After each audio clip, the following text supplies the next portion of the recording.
Hi, my name is Ashwini Kumar and welcome to my channel. So in this video we are going to discuss about the part 4 of the teaching aptitude, and in the previous lectures we discussed the three parts. So here the fourth part means a fourth topic of the first unit, that is teaching aptitude, right? So actually in the first unit, that is teaching aptitude, total 6 topics are there as per the UGC syllabus. Out of the 6 topics, the teaching, learning characteristics, factors affecting teaching. So all these 3 topics we saw in the previous lectures, and while coming to the fourth topic, that is methods of teaching, that we are going to see in this present topic. So before entering into the topic, if you are not yet subscribed the channel, then please do subscribe. And if your friends or colleagues are preparing for the UGC NET exam, then the paper 1 is common to all the 81 subjects conducting by the UGC. So please prefer my channel to your friends or colleagues, or else share this channel, or else share these videos to them.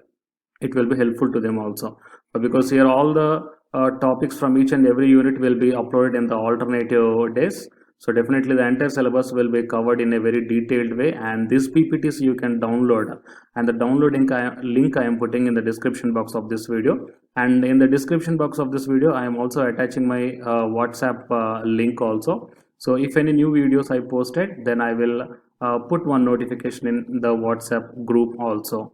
And now while coming to the present content of the video, so it is a fourth topic, that is methods of teaching in institutions of higher learning. As per the UGC syllabus, the 2 subtopics are given, that is the teacher-centered versus learner-centered methods, and the second one is the offline methods versus online methods.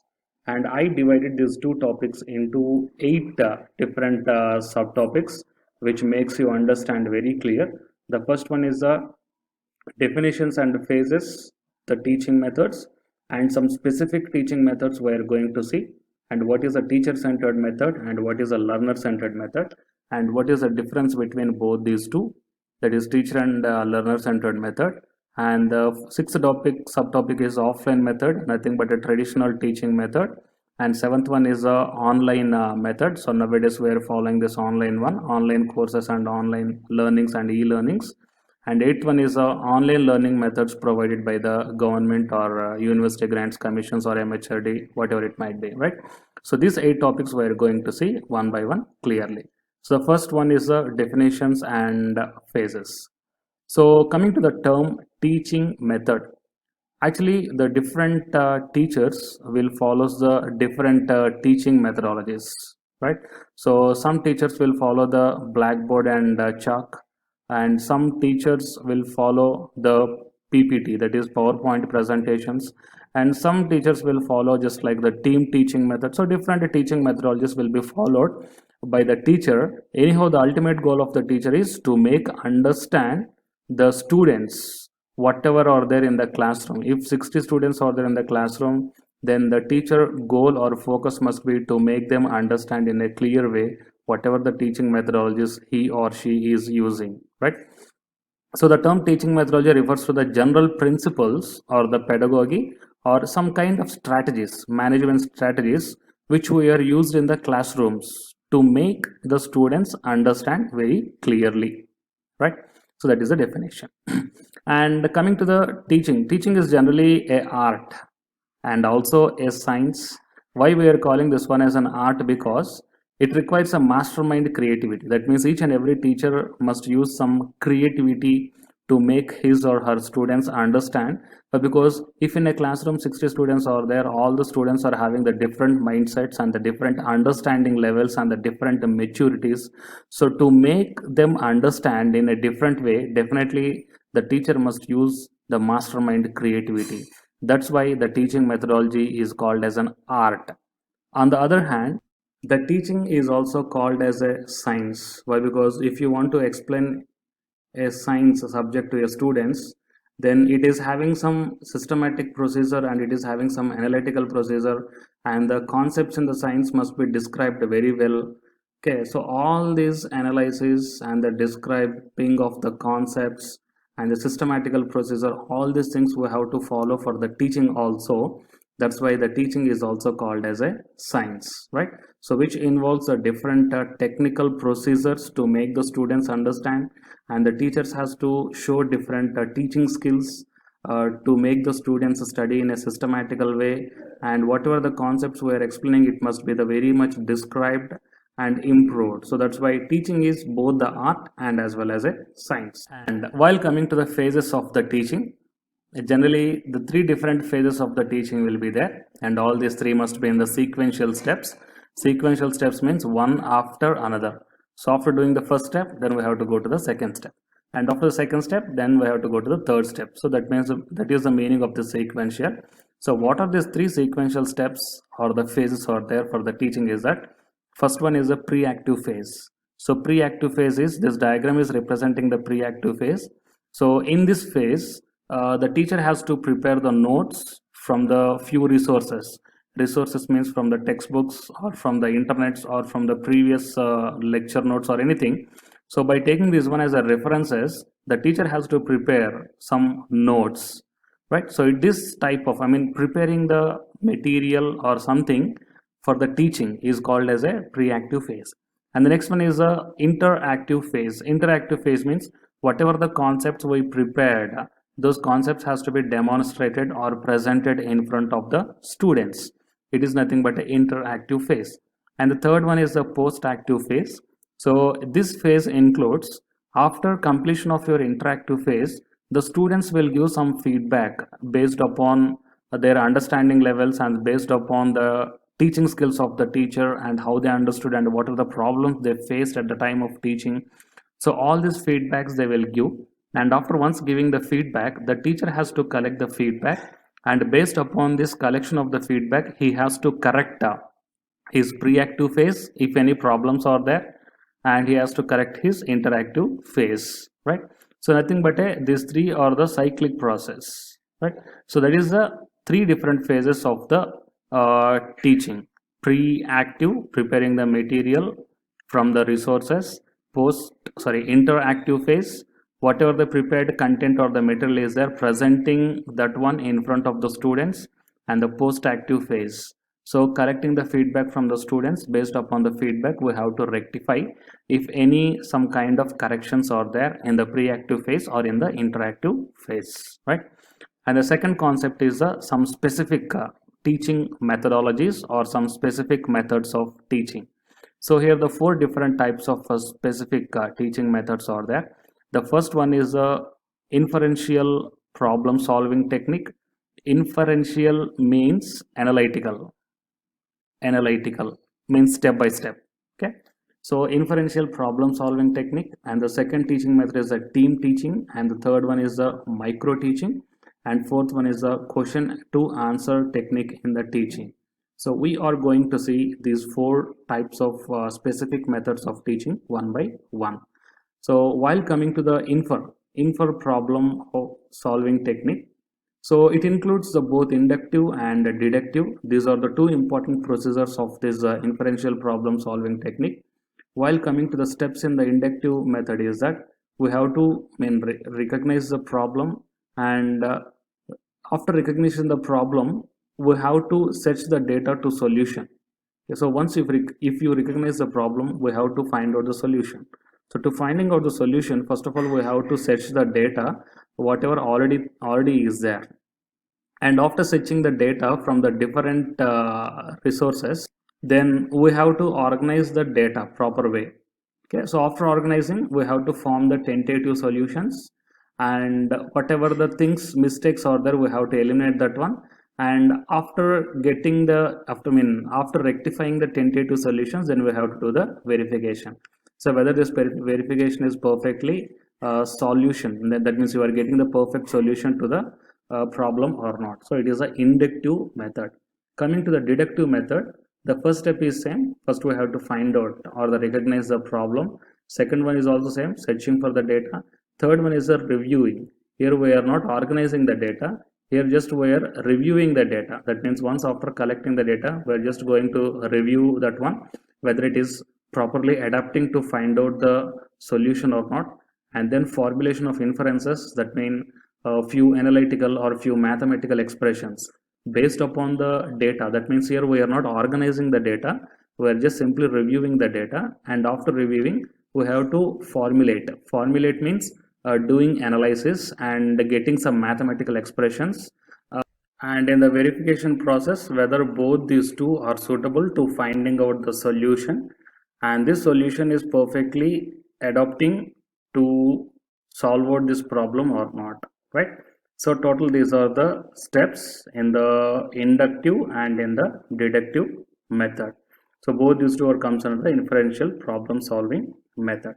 And the next one is the team teaching. So in the team teaching, generally more than one teacher will be presented. See here in this picture the two teachers are there.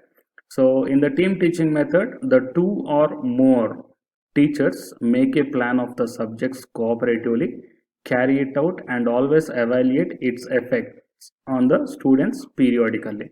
So coming to this team teaching, one concept will be divided into the two parts, and this part will be taken by the one teacher, and this part will be taken by the another teacher, and both these two teachers will try to explain the concept in their own way to understand the students in a very easy way. So that's why the team teaching is also called as a cooperative teaching. And the next one is the micro teaching. So actually micro teaching was coined by the Dwight Allen in 1963 of Stanford University. So this micro teaching is nothing but a lengthy process. So what exactly it is that we have to plan the concept, and whatever the concept you planned, teach that one in front of the students, and after completion of the teaching, then you have to get the feedback. Based upon the feedback, again you have to replan your lectures and again reteach to the students and again re-feedback. Okay, so you have to do this process continuously until your feedback should not have any negatives. Okay, so it is nothing but a micro. And why we are calling this one as a micro teaching? Because each and every student understanding level can be analyzed in a micro level, right? And coming to the steps in the micro teaching, so here the few steps and features are given. You may take any one of the interesting thing. So defining the skill and demonstrating the skill, planning the lesson, teaching and putting the discussions, and again getting the feedback in the discussions, again replan, reteach, rediscussion, repeat the cycle until the desired level of skills are achieved. So we have to keep on rotating this cycle. So only the disadvantage of this one is the completion of one concept time will be very long, but each and every student can understand the concept. And coming to the features, it is a teacher training technique. It focuses on developing teaching skills. It reduces the class size in 5 to 10 students. That's it. Okay. So why? Because if the class size is big, just like 60 to 100, then you have to repeat this cycle for the 100 to 500 times. So which is not possible practically. So the class size must be 5 to 10 students. And micro teaching is a highly individualized training skill. It provides feedback for trainers' performance. And in this technique, the learners are provided with immediate knowledge of the correctness of the response, right? So whoever the students are there in this technique, the students' knowledge will be immediately checked, and if any corrections are there, then the corrections will be done immediately. So these are all the features of the micro teaching. And the next one, the fourth one, is the fourth specific teaching method is question answer technique in teaching. That means at the time of teaching, after completion of that, means if any one concept is there, so if you divide this concept into the three parts, so after completion of the first part, then you have to ask some questions regarding this completed part, right? So like that, what happens is that the knowledge of the students will be tested, and to locate the difficulty, whether the student is facing any difficulty to understand this concept, and it arouses the motivation to the students. It secure active participation of the students, and we can able to apply our knowledge. If the any one student is not understand, then we have to apply our knowledge to make them understand, and to recapitulate the lesson learned. That means once again doing the revisions in a brief way, and to promote thinking and originality, to increase the self-confidence, to maintain discipline, and to promote intellectual and social development, right? So if you are asking the questions after completion of each and every one concept in a friendly way, then all the students will pay attention. And next one is a teacher centered method. So in this teacher centered method, the teacher is delivering the lecture to the students. So it is only the one way direction, it is not the bi-directional. So for few subjects we have to follow this teacher controlled method. For example, if the theory subjects are there, theory subjects means, let's take the history subject. So it is just only the one way delivering lecture. So that's why for few subjects we have to follow the teacher centered method. Anyhow, it means that here the teacher is the center which is continuously delivering his knowledge, his or her knowledge to the students, and the students keep on listening the lecture or else noting down the notes. So here the students put all their focus on the teacher. And coming to the advantages of this teacher centered method is that the classroom remains orderly, students are very quiet.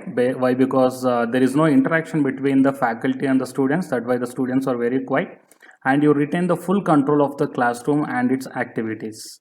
And coming to the students has to learn on their own, they learn independence and make their own decisions. And because the teachers direct all classroom activities, the teachers don't have to worry that students will miss an important topic, because whatever the concepts are there, all the concepts will be continuously delivering by the teacher to the students. So here the interaction is not there between the teacher and students, and the noise will not be there, the complete classroom is very quiet, and without missing not even a single concept, the teacher will deliver his lecture to the students. Because whenever the interaction is there, then automatically sometimes the interaction between the teacher and students will leads to disturbance, and if the disturbance is created, then some important topic will be missed, maybe chances are there, maybe missed by the teacher. But in the teacher centered method, there is no missing of the concepts or the important topics. So because the classroom is very quiet and the students focus is completely on the teacher, they are simply listening on the teacher. So it is the advantages of the teacher centered method. And coming to the disadvantages, yes, students has to work alone, they don't learn to collaborate with other students. Why? Because there is no discussion among the students also, and their community skills will be, communication skills will be suffer. And in the teacher centered instruction can be very boring to the students sometime. Why? Because if you're delivering lecture continuously for 15 minutes and for 30 minutes, it's fine, but if you keep on delivering the lecture up to a prolonged time, then the students will get sleep due to the boring of per lectures. So their minds may wander and they may miss the important facts, right? And teacher-centered instruction doesn't allow any students to express themselves, asking the questions and direct their own learning. So in this thing, meaning the teacher-centered method, the students are not allowed to ask the questions and they cannot able to express themselves. So they have to they have to depend on their own learning.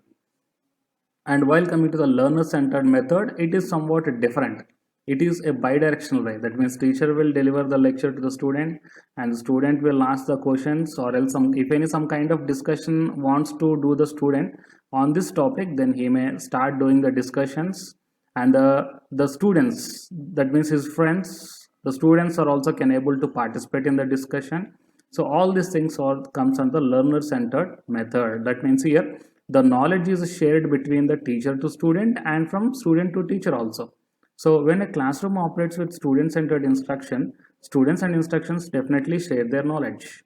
So advantage here is that students learn important communicative and the collaborative skills through the group work. That means apart from the concepts, the students can also learn the communication skills and the collaborative skills, and the students learn to direct their own learning and asking their own questions and complete tasks independently. And the students are more interested in learning activities. Why? Because whatever the doubts they are having, they start asking to the teacher, and like that, whenever the interaction is built up, then the students will actively participate in your teaching methodology when they can interact with one another and participate actively. So these are the advantages. So coming to the disadvantages, students are talking, classrooms become more noisy, so that the neighboring classrooms will get disturbed, and the teachers may have to attempt to manage the skills. It is very important. Whenever the interaction is happened between the teacher to student and from student to student, definitely the classroom will be noisy. Sometimes the concept will be gone away and the discussion or the interaction leads to some other stupid concepts. So the teachers must be very careful to manage all the students and their activities, which will be very difficult when students working on different stages of the same project. So because the teacher doesn't deliver instructions to all the students at once, why? Because each and every student is having their individual doubts. So some of the students may miss the important facts. And some students prefer to work alone. So the group work become problematic. It depends upon the student's psychology. Some students will prefer to work alone themselves. For such students, the teacher centered method is best. And for some students, the interactive method of teaching they will prefer. For such type of people, the learning center method may different. But anyhow, the teacher has the capable to manage both these two candidates in a single classroom. That's why the teaching is a one kind of art. And the next one is the teacher versus learner centered methods. Here I collected few points.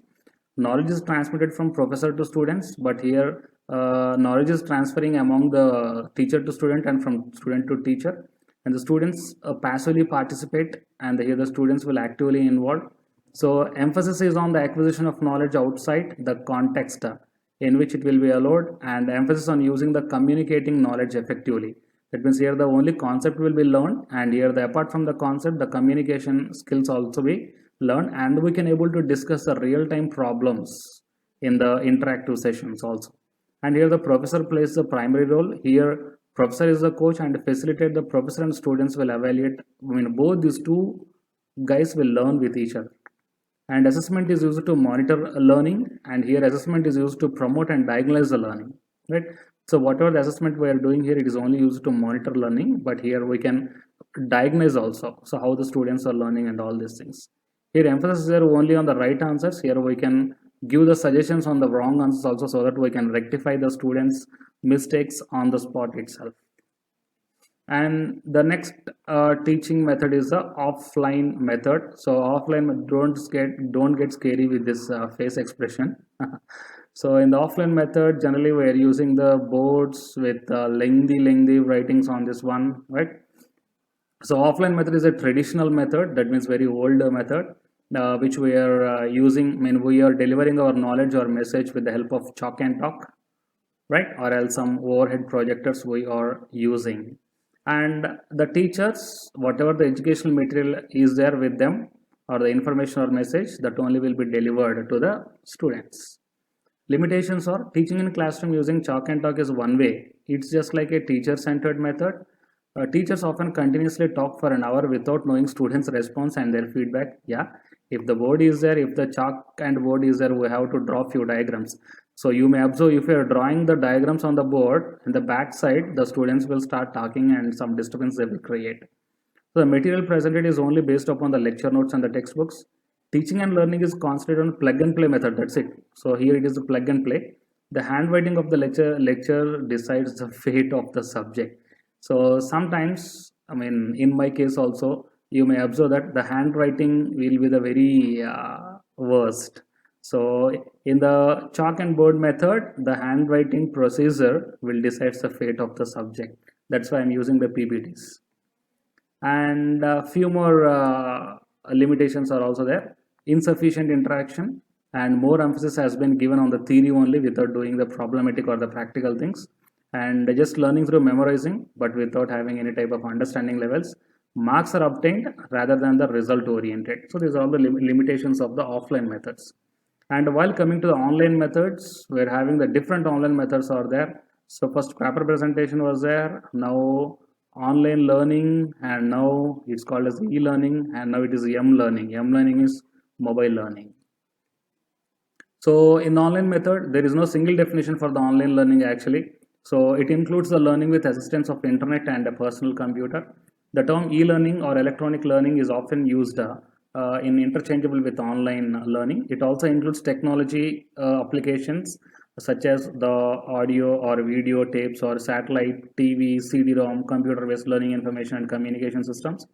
And e-learning happens outside the classroom. It is suited for the distance learning and flexible learning. Why? Because they can learn in their comfortable way, but can also be used in the conjunction with face-to-face teaching also. in which the term blended learning is commonly used. That means online learning methods are called as a blended learning method. Why? Because the human will be there. That means the teacher is presented, student is presented with respect to the technology. So both these two are included. That means human being plus technology. Human being means teachers and students, plus technology means computers, Wi-Fi, internet, all these things we are using. That's why the online learning method is nothing but a blended methodology. So there are many terms for online education. Some of them just like virtual education, internet-based education, web-based education, webinars, and so many things are there. Education via computer, mediated communication, all these things. And advantages of this one is extendability, accessibility, and suitability. Easy to content update. Travel cost and time savings will be there. Internet connections are widely available nowadays. Vast untapped market for training. Direct access to many other training resources by simply sitting in front of the laptop. The disadvantages are student assessment we cannot able to get, and there is no right for all types of training, right? The net is not right because different types of trainings require different types of net requirements. So for some type of trainings, the huge Mbps is required. So in such cases, it is a very costly method. So high cost method of learning, limited bandwidth means slower performance, doesn't allow few videos. There is a lack of personal community and the connections will be there. So these are all the disadvantages while coming to the online learning method. But anyhow, nowadays in this pandemic situation, all the people are completely depending upon the online trainings, online courses only. So next one is the last topic, that is online learning methods by the government. So here the three are there: Swayam, Swayamprabha, and MOOCs. So massive open online course. So Swayam is also a government. It is MHRD, MHRD and UGC. So few collaborative things are there. And Swayamprabha is also our government channel. And MOOCs are also there. So we will see all these things in their in their respective websites. So before going both these two, first I will say about this MOOCs. So massive open online courses. So thousands of students can able to access this one. So for instance, 1,50,000 people signed up for Dr. Sebastian Thrun's Introduction to Artificial Intelligence on 2012. It is the highest count, right? So that's why MOOCs are allowed to participate the huge number of people at a time, irrespective of their qualification or irrespective of their background. They can able to simply come into the link and they can access the content. So there is no fee. There is no fee for the MOOCs. It's a completely free. So open to everybody. Anyone, regardless of the academic achievement, can use these courses, and they are free or extremely low cost, which makes them useful for everyone. And of course, MOOCs are available in the different languages right now. While coming to the online, students can collaborate and interact with other learners also from around the world. So that is whenever the solid internet connection is there. So instead of concentrating on the lecture given by the professor or the teacher, we can able to interact. Means if in this case, if 1,50,000 candidates are participating in the MOOCs conducted by this Dr. Sebastian, so all these 1,50,000 people can able to talk with themselves, right? So that such type of interaction will be happened in this MOOCs courses. So coming to the courses, rather than simply listening to a pre-recorded lectures on the iTunes or the watching one in a video, MOOCs are designed from the ground up to be effective for online learning. The technology that's being used is still evolving, and the teaching methods continue to improve. So nowadays, these MOOCs are playing the major role in the online learning process. So nowadays, after conducting the courses with the help of these MOOCs, they are conducting the online exams also. So if you clear the online exam with proper percentage, then the certificate we are also getting. So it is a concept regarding the massive open online courses, MOOCs, right? So now we will see about the Swayam and Swayamprabha with respect to their official website. So it is the official website of the Swayam, that is swayam.gov.in. So we have to know about this Swayam. See, this is done through a platform that facilitates hosting of all the courses taught in the classrooms from class 9 till post-graduation to be accessed by anyone, anywhere, at any time. All the courses are interactive, prepared by the best lecturers in the country, and are available free of cost to any learner. More than 1,000 specially chosen faculty and teachers from across the country have participated in preparing these courses. So you may get some questions in the UGC NET exam based upon this part about the Swayam. So that's why you have to know about these points. The courses hosted on Swayam are in 4 quadrants: video lectures, specially prepared reading material that can be downloaded or printed, self-assessment tests through tests and quizzes, an online discussion forum for clearing the doubts. So all these 4 quadrants have been taken to enrich the learning experience by using audio, video and multimedia and state-of-art pedagogy or technology. So in order to ensure the best quality content is produced and delivered, 9 national coordinates have been appointed. They are AICTE, NPTEL, UGC, CEC, NCERT, NIOS, IGNOU, IIMB, NITTR. So you have to know all these 9 national coordinates which are participating to do the 4 quadrants in the Swayam platform, and you have to know abbreviations of all these 9 also here. Okay, you have to know why, because you may get the questions from these abbreviations also. So it is the concept regarding the Swayam. And while coming to the Swayam Prabha, so it is the official website of this swayamprabha.gov.in. And about Swayam Prabha, the Swayam Prabha is a group of 32 DTH channels devoted to telecasting of high quality educational programs on 24/7 basis using the GSAT 15 satellite. You may get the question on this one. So every day there will be new content of for at least 4 hours, which would be repeated 5 more times in a day, allowing the students to choose the time of their convenience. The channels are uplinked from BISAG, Gandhinagar. The contents are provided by the NPTEL, IITs, UGC, CEC, IGNOU, NCERT and NIOS. The Inflibit Center maintains the web portal. Okay, so which center is maintaining this Swayam Prabha web portal? Inflibnet. Okay, Inflibnet is maintaining. And the DTH channels shall covering the following. So for higher education, school education and curriculum based courses and the assisted students, just like class 11 and 12. So coming to the higher education, curriculum based course contents at postgraduate level, undergraduate level, and in arts, science, commerce, performing arts, social science, humanities, engineering, technology, law, medicine, agriculture, etc. All courses would be certification ready in their detailed offering through Swayam. Coming to the school education, that is 9 to 12 levels, modules for teacher training as well as teaching and learning aids for the children of India to help them understand the subjects better and also help them in preparing for competitive examinations for admissions to the professional degree programs. Next one is a curriculum based courses that can meet the needs of lifelong learners of Indian citizens in India and abroad. And for class 11 and 12, some assistants will be there to prepare for the competitive exams. So it is the thing regarding the Swayam Prabha and the Swayam, right? So friends, so totally these are the different concepts what we learn under the concepts of teaching methods in higher education institutions, right? So total here the 8 subtopics I covered, that is definitions and phases. So the teaching is nothing but it includes certain principles. With the help of those principles, we have to maintain few strategies to make the students understand. And the teaching is both art and science, and it includes the 3 steps: pre-active, interactive and post-active. And coming to the specific teaching methods, 4 types are there: inferential problem solving method, team teaching, micro teaching and question answer technique. So inferential problem solving methods means giving the problems and solving the problems with the help of some kind of analytical or gathering the data from other sources. And the team teaching is nothing but more than two or more teachers will be there to explain one concept to the students. Micro teaching means doing the cycle, that is plan, teach and feedback again and again until we are going to get the perfect feedback.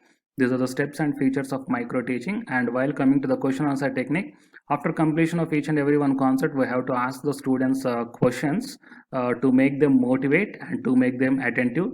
The teacher-centered method means here only the teacher is an teacher plays the active role, that he continuously delivers his knowledge to the students. So here the students' participation is nil completely. And few advantages and disadvantages are there. Coming to the learner-centered methods, here the interaction between the teacher and students will be perfectly maintained such that some discussions will be happen and the problem solving thing will be done immediately. But the disadvantage is that whatever the disturbance created due to the interaction of the students, we have to maintain the disturbance in a proper way. And these are the few differences between the teacher centered and the learner centered method. And coming to the offline method, offline method is a traditional method, giving the lecture continuously with respect to the chalk and talk and some overhead projectors. Few limitations are there. Coming to the online learning methods, so we're having the different online devices are there for the online learning, just like audio, video tape, and satellites, TV, CD-ROMs. So online learning methodology is nothing but a blended methodology which blends the both human involvement and the technology involvement. And few advantages and the disadvantages are there. So coming to the online methods provided by the government, it is Swayamprabha, and the MOOCs. So it is a complete lecture regarding the fourth topic, that is the methods of teaching. And while coming to the next lecture, we are going to see the fifth topic, that is teaching support system of the first unit. So please don't forget to subscribe the channel, and please don't forget to share this channel to the candidates who are preparing for the UGC NET exam. Thank you.